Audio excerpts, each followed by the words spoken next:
Ito, ang latest weather update.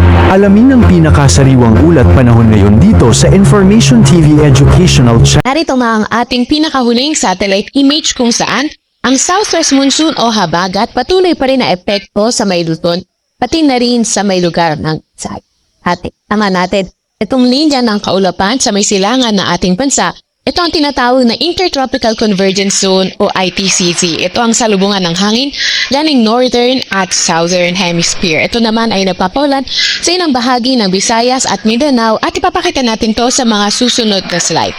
Sa ngayon naman, wala tayong namomonitor na low pressure area or bagyo sa loob or malapit sa ating Philippine Area of Responsibility. Gayunpaman, itong Intertropical Convergence Zone ay kadalasan nakaka-produce ng mga low pressure area kaya patuloy pa rin tayo mag-antabay sa mga ilalabas na update ng Pag-asa.